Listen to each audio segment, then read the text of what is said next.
So the dish we're gonna make today is Country Captain. Now this is the rare Southern chicken dish that smells of curry and cloves and empire. It's a Savannah specialty that likely arrived with British officers traveling from India in the 18th or 19th century. Now the chicken is stewed with tomatoes and onions and bell peppers and curry powder, and then it's served over rice with raisins and almonds. It's colonialism on a plate refracted through Southern kitchens. Now, late August is peak tomato and pepper season, and the dish thrives on the freshest and most flavorful produce. What makes it enduring is its layered identity, right? Anglo-Indian spice, Southern rice culture, West African techniques of stewing and stretching.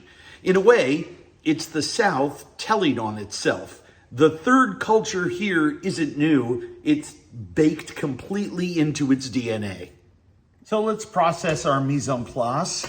I just wanna slice this garlic as thinly as possible. I've sort of gotten addicted to my vegetable slicers. I do like it when I'm slicing stuff and it's all the same thickness. I know, I'm crazy. And I've got about a golf ball size of ginger. I'm just gonna slice that thin with my knife. I don't have to get too complex here. I'm just gonna chop it up into smaller pieces, and I'm just gonna whack at it for 30 or 40 seconds. When I braise food, if I want the ginger to disappear, I'll grate it. If I want to bite down on tiny little pieces of it, I will mince it.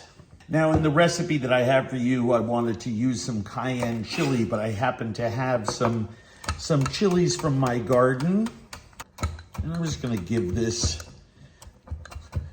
little spicy red number a whack. Slide that in just for a little bounce, extra bounce of chili heat. Poblano peppers. Now, in the recipe notes, I explained that I don't like green bell peppers.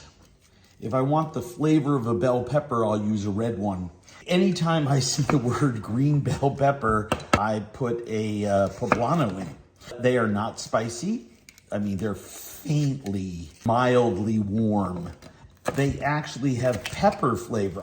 I just find that a green bell pepper, unless I've grown it myself, is kind of a flavorless knob. A bunch of square cut peppers, about 1/3 of an inch. And I try to cut this the same size. By the way, you can use a yellow one if that's what you happen to have in your fridge. And there is essentially our vegetable mixture. When we caramelize it, I'm going to wanna add my tomato paste. A couple teaspoons there, maybe 1.5 tablespoons total. So if you wanna add a can of fire roasted tomatoes or just some San Marzanos, that's great. I mean, the tomatoes are a really important part of this dish, but I'm a big fan, you know, I mean, we're in the middle of summer, so I wanna grate my own because these are so ripe and sweet. What you have here is, you know, 1.5 cups of tomato puree. Now, there's a million things that you've seen me do with this over the years, but right now it's just gonna be part of my liquid seasoning, to which I'm going to add about 1 cup of chicken broth. Hang on to 1/2 cup in case I need more of it. I'm gonna add a few tablespoons of Worcestershire sauce. I've got my dry seasonings here, you know, cinnamon leaves or bay leaves, either one will do. A couple tablespoons of curry powder, 1/2 teaspoon of cinnamon, some paprika, and then probably the most important element here is the nutmeg. Now, this is a whole piece of nutmeg in its shell.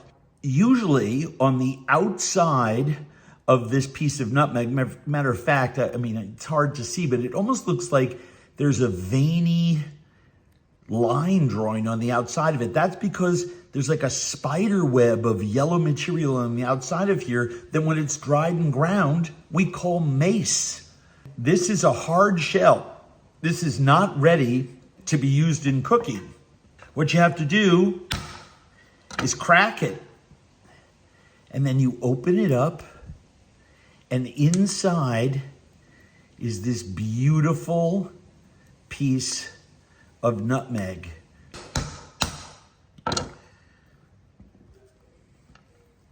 Well, that was terrible.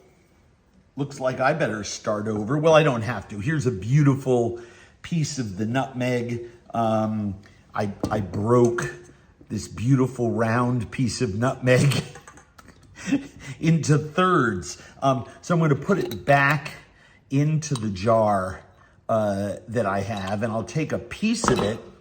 And now all I'm going to do is just take my microplane. So now we have all our dry seasons. By the way, the Madras curry powder that I'm using is my own, available at andrewzimmern.com. Just click on spices or at a lot of grocery stores near you. So proud of this curry powder. It is just spectacular. I think we're ready to cook. And I'm just gonna lay the chicken pieces down here in my pot. Let them brown on one side. Then we'll start toasting our spices and adding our vegetables. And once those are cooked, I add my dry seasonings. And I do this and stir very quickly. You don't want to burn them. You just want to get some color on them and get that smoky quality out in there. It takes about, I don't know, 15, 30 seconds. And then you stop it from cooking by adding all your vegetables. Give it a couple minutes. And once this is all gotten nice and hot and the onions are glassy and the rest of the vegetables have started to cook, I add all of my liquid seasonings, give it a little stir, and then we cover it. And I let that cook for, oh gosh, I don't know, 15 or so minutes. Then I uncover it and cook it for another 20, 25 minutes until it's tender and the sauce is reduced and is the consistency that I like it. And then we eat. So this is cooked for a total of about 35, 40 minutes. And in the recipe, it calls for 1.5 cups of chicken broth. And I only used 1 cup and I saved 1/2 cup because the pot that I'm using is tall and is only 10.5 inches wide. If you do this in a skillet with high sides, like a small rondeau, you're gonna get more evaporation, so you can use more of that liquid. And you want the sauce, it's not quite gravy consistency, but it's thicker than broth. Cream does not belong in this dish, okay? Full stop, it just doesn't. What I have started doing though, is whisking in a couple tablespoons of butter. Turn off the heat, and it just softens it out. I just whisk it in, thickens it just one more level of viscosity. And now I have some of my reserved toasted nuts, my cilantro, and my raisins. So I have some of this beautiful Carolina Gold, and all I want to do is put a little bit of sauce and veg. And that right there is some luscious country captain. But of course, the most important thing is, how does it taste?